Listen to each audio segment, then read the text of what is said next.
Hello, welcome to week 3. I wanted to do a video with a PowerPoint and some information to guide us where we're going for class. Thank you so much for your patience with the delay this week. I wanted to start this week by talking about leadership and the role of a director. So I started with a quote. The most powerful leadership tool you have is your own personal example. I think as a director, that says quite a bit. It's really important that we think about what we're doing and saying when we're working with teachers, because they will follow our lead if we give them something to follow. I want to give you a little bit of background about the history of childcare, because there are some myths out there about childcare. Children of working families have always been in childcare. They've either had neighbors or extended families or siblings, or they were working themselves as children prior to labor laws going into effect. During World War II, many women flooded into the workforce as men went off to war. Childcare was needed in more institutional settings, and so more formalized childcare settings were established. As the women's movement grew, women's role in the workforce increased as well. And so childcare became more regulated and coordinated to be more professional. The average family can no longer survive on one income, so childcare is no longer optional. And in fact, everything we're going through with COVID-19 is showing that. We have a lot of families that are going back to work as essential workers. We also have a lot of childcare workers that are going back as essential workers to care for the children of those families. As of 2008, 74.1 million children from 17 and under were in care in the US. Some of them as teenagers were in care because they had special needs. Childcare is regulated by 2 different types of agencies in California. If you took 90B with me before, then we've talked quite a bit and done licensing scavenger hunts and things like that to learn these regulations. If you haven't, this is a very brief overview of those regulations, and I will post a link to the full document so that you can explore it further. There's also a quiz with some basic elements of the regulations that you can take online as a game. I'll post that in this week's module. Title 22 is the California Child Care Regulations for all programs that care for children in group settings. There's a set of regulations for family child care and a set of regulations for center-based care. The ratios in Title 22 are considered the minimum needed for a child care program to maintain safety. So for example, a preschool ratio is one teacher or one teaching staff for every 12 children. Group sizes are fairly large comparatively in Title 22 programs. Again, they're thinking about the maximum group size for quality. So for example, in infants, their maximum group size is 12 infants. Teacher qualifications and teaching staff qualifications are again bare minimum. An aide in a Title 22 state licensed program is not required to have any units or training in early childhood education at all. The food program in a Title 22 program only requires you to provide snacks in the morning and snacks in the afternoon. There's a lot more to these regulations. The link will be in the module. You can review it if you haven't had a chance to read it in depth in the other class, and skim through it and look up different regulations. Title 22 really is the foundation of safety that a child care program has. It's not considered quality. Title 5 is the regulations that are required for state-funded California programs to follow in order to receive that state funding. They sign a contract with California to provide care for low-income families and other families in child care because they need care for different state-mandated reasons. For example, students in community college programs. Their ratios are lower. So a preschool ratio in Title 22 would be 1 to 12, but a preschool ratio in Title 5 would be 1 to 8. And so they lower the group sizes, they lower the ratios. In Title V, they also have increased teacher qualifications. That same aide in a Title V program must have 6 units in early childhood education. Director qualifications are higher. The director in a Title V program must have a director's permit. And the food program requirements are more stringent. They must follow the guidelines set out by the USDA food program. And there's more. So that state funding comes with increased quality mandates.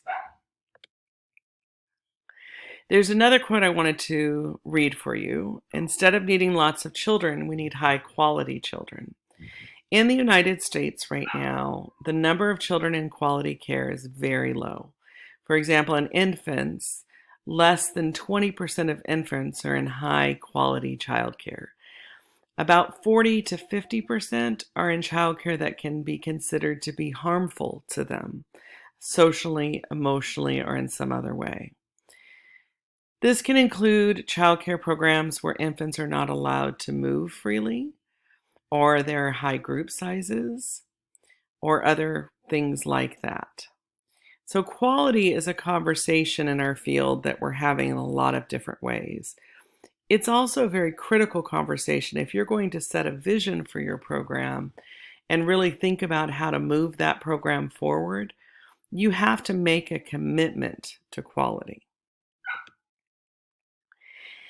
The National Association for the Education of Young Children has a code of ethical conduct, and they have principles and practices that you have to follow to be an ethical childcare agency. And I will also post that in this week's module. But above all, their number one main mandate is that we shall not harm children. We shall not participate in practices that are emotionally damaging, physically harmful, disrespectful, degrading, dangerous, exploitative, or intimidating to children. This principle has precedence over all others in the code. It includes things like honoring the child's family, making sure that the child feels good about who they are in their culture, in their family, in their life. So the quote that I picked to go along with this is, we should not be asking who this child belongs to, but who belongs to this child. As teachers, we should all belong to this child.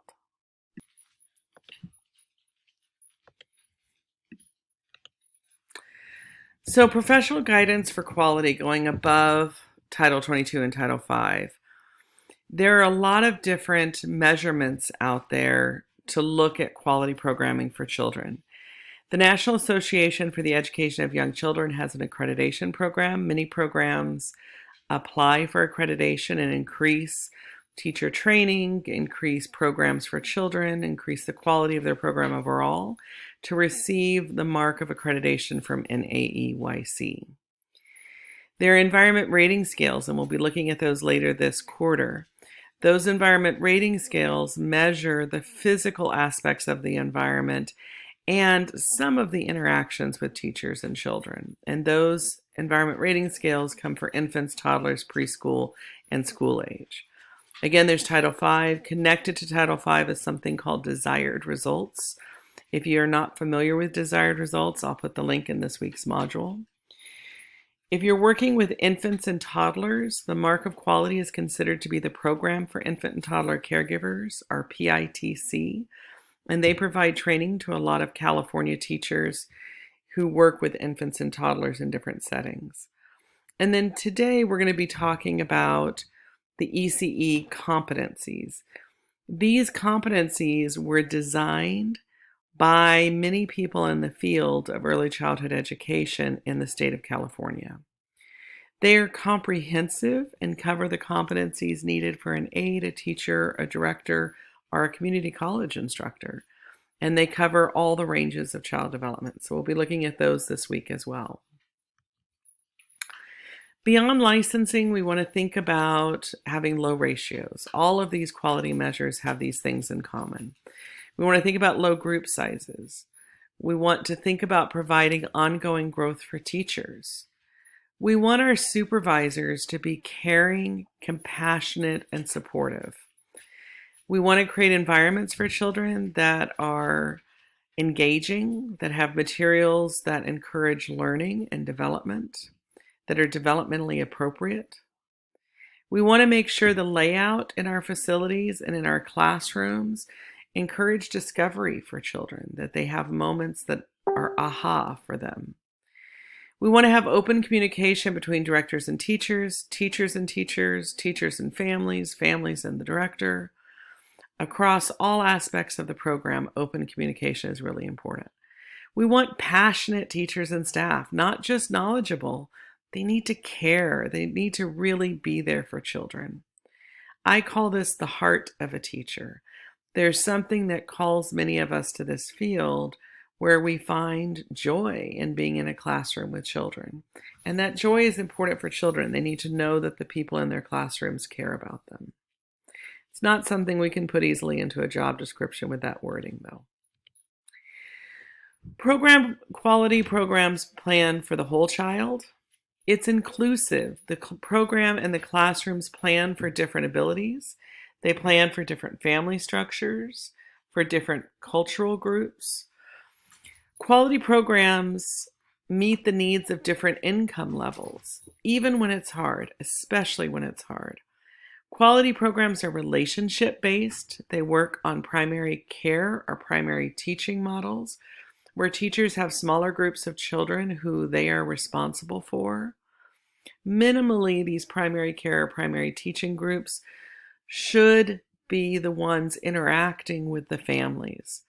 So families don't have 3 or 4 or 5 teachers that they're supposed to talk to. Quality programs have something called continuity of care, where teachers move with the children from one classroom to the next. So over time, children have consistent relationships with their teachers.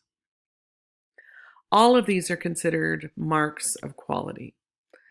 Some of the other marks of quality, again, is that the plan for the curriculum in the classroom is developmentally appropriate. That means it's child-directed. We provide the provocations, we provide the interest centers, but children are the ones who get to explore and discover with us, providing questions and guidance and scaffolding. There needs to be a balance between active and quiet. There needs to be a balance of being alone and being with other children. There needs to be a balance between child-directed and teacher-initiated. There should be a balance between child choice and caregiving. So children engaged in the environment and times where they're engaged with caring for the children. A quality program recognizes the importance of social and emotional development for school readiness. It encourages thinking, processing, reasoning, experimenting, and discovering. And it encourages verbal expression. Quality program planning encourages children to learn about and care for their bodies. It recognizes families, and this is really important, as the primary teacher and influence in a child's life. Remember that you as teachers may be with a child for 9 or 10 hours a day, but we as parents have been with our children for a lifetime. We were there from the moment they came into our family, and they are our children, part of our family until, hopefully, the end of the parent's life, forever in the child's mind. Recognizing families as primary teachers means we need to include them as partners in the program. We need to encourage volunteering in the classroom so they have a connection with what's happening. We need to display families in the classroom curriculum in different ways so that children can see the presence and feel the presence of their families. There are lots of other ways we do this. There's other elements of quality program planning. Thinking about being a director, I wanted to put this quote in there. I think this quote captures much of what a director's life is like. I have so much chaos in my life, it's become normal. You become used to it. You have to just relax, calm down, take a deep breath, and try and see how you can make things work rather than complain about how they're wrong. And I think that mindset for a director is a really critical mindset. So you want to be a director, you're in this class. One thing that surprises many directors, and if you've taken the previous class with me, we talked a lot about this, is that being a director is not just going in the classroom and mentoring and supporting teachers. There's a lot of paperwork, there's budgets, there's a lot of tedious work that needs to be done as well. So why do you want to be a director? Some of the pros of being a director that people talk about is that it's a good professional growth step. It's possibly a personal growth for you as a leader to take charge of a program. You can facilitate change in a program. One of the most exciting things that I found in being a director is that I could see concretely the changes in a program because of my leadership. Sometimes, most of the time, hopefully. You get to help families. As a leader, you can create access for families who may not have that access otherwise. Some people become a director because the pay is higher, which is important. We don't get paid enough as teachers. We can facilitate communication as directors. Sometimes as teachers, that communication breaks down, and we as directors can open that up.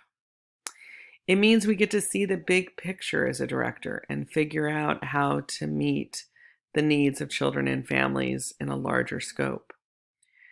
We get to gain new experience, abilities, our responsibilities increase. That challenge is something that brings people into directing. We get to build a sense of community with other people, which is a very fulfilling part of the job. We can be a role model for teachers, and we know we need more really good role models for teachers. There are some cons. There are things that make this job really, really hard. The director often takes all of the negative feedback. It goes to their desk. Their ears hear everything. Very little of the appreciation ends up with the director. A good director channels that appreciation back to the teachers who are working directly with the children. A director who's doing their job well isn't doing it for glory, isn't doing it for notoriety. Because if they do, they take away that very important and valuable appreciation that teachers deserve. One of the other cons that I found as a director is I didn't get time with children as much as I wanted. I really enjoyed being in a classroom with children, and I missed that as a director. I've heard a lot of directors talking about that. One of my students told me I had to put in there the stress level of a director as a con, that if you're a director, you might eat more chocolate and you might gain weight. So that came from a student of mine who became a director, that there's a lot of stress to the job. A director does many, many hours of work.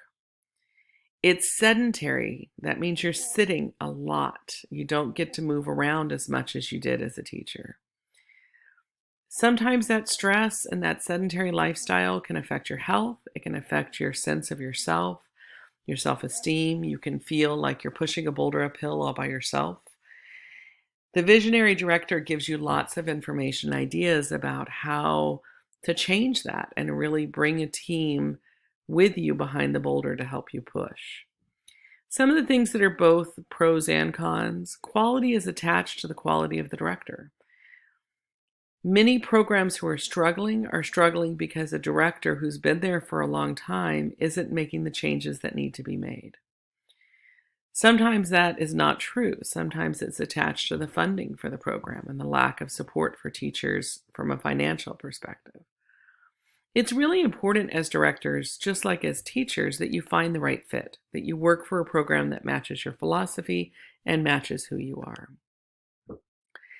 There are directors' responsibilities attached to quality. You need to know what high quality is. You need to know what developmentally appropriate child-teacher interaction looks like.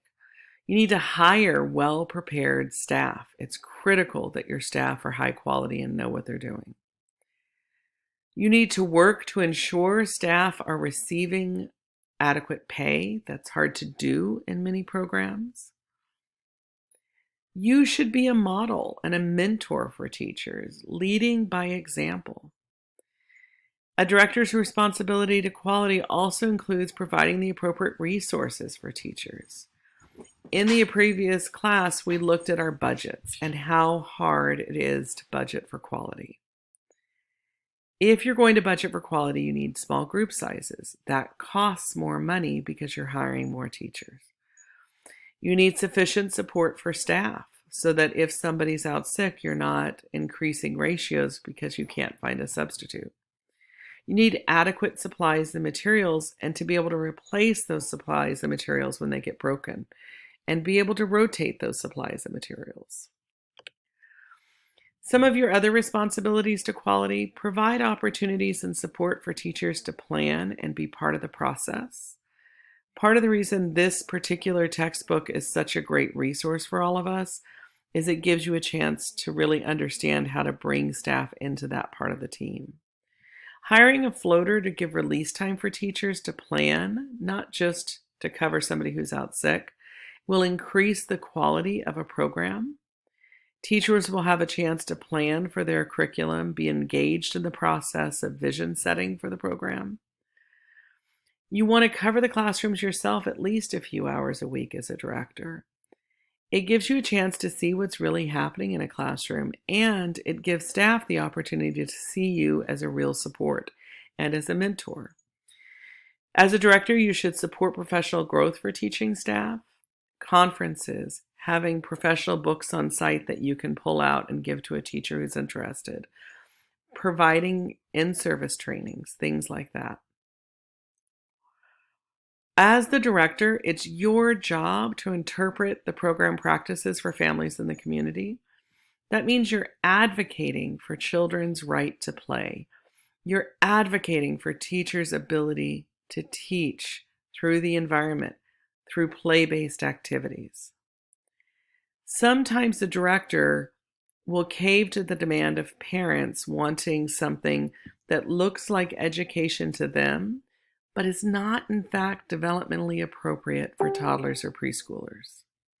Your job as a director is to advocate for what you know is developmentally appropriate. There are core competencies for directors. Competencies are what you need to know and be able to do. We talk about these in the different classes. So some of the ones we'll talk about in this class, I'll highlight. Reflective management based on personal and professional self-awareness. That's part of this class. That's part of the textbook you're reading. Organizational management is part of the previous class. We do a lot around fiscal and organizational management in that class, but not as much in this class. We talk about personnel management in this class, which includes human relations, includes job descriptions, hiring, all of those different processes. Facilities management is part of the previous class, where we're thinking about how to maintain buildings and have budgets that maintain programs. And then managing health and safety issues is part of the previous class, although we do touch upon it in this class as well. Some of the other core competencies: managing food service, which is partially included in the previous class and included in your health and safety class. Doing educational programming, thinking about curriculum and how you program that. That's covered in other classes as well. Providing family support is something we're going to talk about in this class. How do we provide in-service and programmatic support that includes families as part of our community? Marketing and public relations is part of this class and the previous one, so we'll talk about that. Assessment and evaluation is part of this class, some of the tools we looked at earlier. And then leadership and advocacy is also part of this class. So some of you may have seen this diagram before: children, families, teachers. It's a triangle of care. Teachers need to work with both families and children to meet the needs of children. But what does that mean for the role of the director? What's the director's role?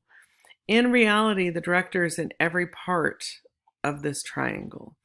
The director is often supporting teachers to have good relationships with families and to advocate for teachers with families or for families with teachers. They're also helping interpret children's development for the teachers and possibly providing resources to strengthen the relationship between children and families. There is 3 stages in the development of a teacher. The first one is that early teaching staff think, I need to save the child from the family. My job as the professional is to come in and save them from the family if they're in trouble. Teachers with a little more education and experience think about saving the parents. I'm going to educate the parents with all my professional knowledge. But once we become more seasoned and experienced, by the time you're thinking about a directorship, you should be more seasoned and experienced. You realize it's all about relationships, that everyone learns in a learning community. So let's think about what competencies are. The definition of competence is the possession of a required skill, knowledge, qualification, or capacity. Competencies are the specific skills, knowledge, and capacities of a teacher or other worker is expected to show while they're working. Sometimes competencies are learned on the job. So, for example, diapering is often something people learn when they go into a classroom with children who have diapers. The California early childhood education field put together competencies in all of these areas: child development and learning, child diversity and equity, relationships, interactions, and guidance, family and community engagement, dual language development, observation, screening, assessment, and documentation, special needs and inclusion, learning environments and curriculum, health, safety, and nutrition, leadership in early childhood education, professionalism, and administration and supervision. They put together items in each of these areas that are the items they feel like show competence in those areas. And then they looked at what the lowest skill would be in that, somebody who had some skill, what the medium level skills would be when somebody has more experience, that second stage of teaching, and what the expert level of skills would be for somebody who really has a lot of experience and is further in the professional path. So I'll put the links for this comp sat up in this week's module, and I want you to look through it. You're not going to read the whole document, but get into sections that are interesting to you. I will also put up a link to a video there that introduces you to the culture, diversity, and equity particular strand of the ECE competencies. So I want you to look at those this week. We define competencies with the job description. So we use everything that's in here to create job descriptions that are meaningful for our teachers. We want to look at the quality standards when we create these job descriptions. What does NAOC call for? What's called for in the environment rating scale? We want to include program-specific expectations. That's based on our philosophy and what our program wants to do. In our discussions this week, you're going to be identifying 3 of these competencies that you might require for one of the teaching staff in your program. And all of you should be choosing different ones. So choose the 3 that are interesting to you and bring them into those discussions and talk about why they're critical to a teaching staff. One of the areas that I highlighted this week was culture and diversity. In the strand of culture and diversity, we want to value each child and how they're different from others. We don't want to ignore children's questions. We definitely want to look at human similarity, but we sometimes avoid looking at differences. And truly understanding the diversity of the world requires that we talk about the differences. Children are noticing them. Children will ask questions when they notice. If we ignore the questions, children learn fear and avoidance. If we answer the questions, children get information. Don't change the subject. Teachers are often tempted to just change the subject and ignore the question. Provide accurate information. If you don't know, say you don't know. Pick up on teachable moments. There's times children are doing something on the playground, saying something.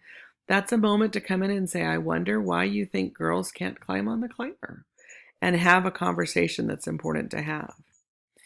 Correct misinformation. I noticed that these girls were climbing on the climber and this one was swinging on the monkey bars. So I'm wondering if you think girls can't climb on the climbers, it just happened. These girls did that.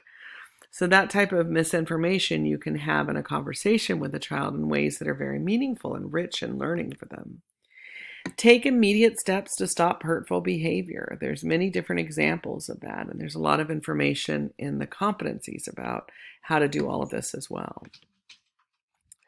There's a video I'm going to have in this week's module about active listening and great conversations. When we're engaging with staff around professional growth, when we're trying to set competencies and encourage them to grow in those competencies, we need to think about how to have a great conversation.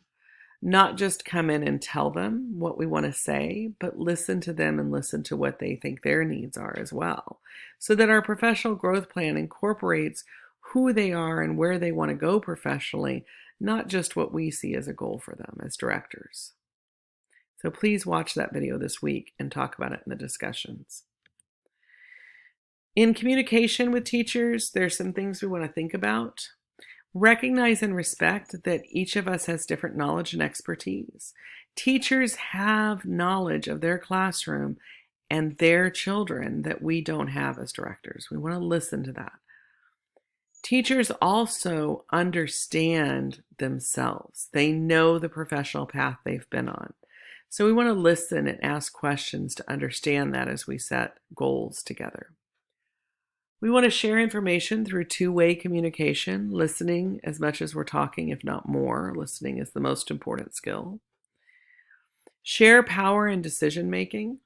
If you truly want to bring your vision forward, you need to share that with staff and have them engaged in the conversation. When I first took over Mission College, one of the conversations we had way back about a year when I first started was, how do we want our program to be structured? I asked that question of the staff, and we had intense conversations for about 4 months where they brainstormed and talked about the philosophy and talked about what they wanted for the program. And together we set that vision. Acknowledge and respect the diversity within your programs and the diversity within our world and the diversity within our teaching staff. Create networks of support so staff are supporting each other and you're not the only source of support for your staff. When you're working with human beings, and especially with teachers, there's some basic assumptions that we should be thinking about. All people are basically good. No one goes into child development, or very, very few people go into child development wanting to harm children. People go into this field because they want to make a difference for children. Every teacher has a strength. Find those strengths and work from there. All teachers have different but equally important skills, abilities, and knowledge. When we draw on people's strengths, we can create complementary teams where people can help each other build new strengths. Every teacher, even the most experienced one, needs support and encouragement. All families have hopes and dreams and wishes for their children, and so do teachers. The most important and critical conversation we can have in a program is, what are our hopes, dreams, and wishes for children? That is where the vision comes from, those conversations. Families and teachers are resourceful, but not all families or teachers have the same access to resources. When we think about working with teachers, some teachers have a tremendous amount of stress in their personal lives, and it makes it harder for them to jump to do things outside of normal working hours, to volunteer for tasks. And so directors might get frustrated with them without realizing that they've got 3 young children at home. They possibly have a husband or a wife who was laid off. All of those different considerations. We all have different lives, and we're learning that with COVID-19 right now, that each of us has different access to resources. Remember that when you're working with families and with teachers. Families and teachers should be assisted in ways that help them maintain their dignity and hope. Sometimes directors will talk to teachers in ways that are shaming or blaming, and they take away the hope and the dignity. It's not going to encourage a teacher to grow if you work from that base. Families and teachers should be equal partners in the relationship. They should be working together. So you really want the entire community working. Nonverbal communication is super, super important in communication with other people. Not so much that you're doing these in the way that's talked about in the video where you're checking off that you've done all these skills. The reason these are important is we all as individuals from diverse communities have different ideas of what to do with nonverbal communication. Avoid making assumptions that the person you're talking to likes you or doesn't like you, is upset or not upset based on their nonverbal communication. We have a different idea of personal space. Some people are very huggy and don't have much sense of leaving personal space. They get very close to other people. Other people are totally comfortable with the 6-foot distance we're maintaining right now. And that personal space is about as much space as they want. They don't want to let you into that bubble unless they give you permission. That's a difference in personality and culture and our experiences. Smiling means something different to different people at different times. It doesn't always mean that somebody's not taking us seriously or that they're happy. Sometimes smiling can be embarrassment. Sometimes smiling can be anger. So be careful how you interpret any of these. Eye contact is something that people learn when they come to the United States very, very quickly. Western cultures really believe in eye contact. However, many cultures do not. In many cultures, making eye contact, particularly with a superior or a teacher of your child, is not appropriate. So just because somebody's not making eye contact with you doesn't mean they're not listening. Touch is very personal. So be careful about reaching out. I tell a story with a mom that I was the primary caregiver of her child years ago, about 30 years ago, and I was a very new teacher. And she and I were the last two people in the classroom with her child, and she was telling me about her divorce, and she started to cry. And I reached over and just very gently touched her hand with my hand, just to let her know that I was there and I was trying to provide comfort. She jumped back the minute she felt my hand touch her hand. And I realized that in her idea of touch, it was very inappropriate for me to touch her hand. So I pulled my hand back and said, "I'm so sorry. I just wanted to tell you that I'm listening. And that sounds like it's really hard." And we got back into the conversation and everything was fine. But I learned in that moment that we all have different ideas of touch and when and where it's appropriate. Silence. We need to remember to leave silence for people to gather their thoughts before they respond to us. Some of us may not feel as comfortable with that silence as others. And time concepts. Everybody has a different idea of time concepts. Remember when you're in communication with other people to take it slow, understand yourself, become sensitive to what your values and goals are so that you can put those to the side to really listen to the person in front of you. Remember that listening to values and goals and having authentic conversations about them is how you will build a vision for the whole program. Learn about other cultures. It's on you to do that learning rather than asking somebody from that culture to teach you. You can learn a lot about other cultures by getting to know people who come from places that you don't, or come from backgrounds or cultures that you don't. You can also learn a lot about those cultures by reading, by asking groups of people who have done work in anti-bias education. Find out what individual parents and teachers want for children. That's the value and goals conversation that's so important. Take some risks. If you make mistakes, you can repair those mistakes. Remember to communicate, dialogue, and negotiate rather than just talk to. You want to make sure there's dialogue involved and negotiation, so it's not always you saying this is the one and only way. That's going to require that you share power with staff and with families. Listen, it's the most important skill. Ask open-ended questions, restate and reframe somebody else's ideas to see if you got it right.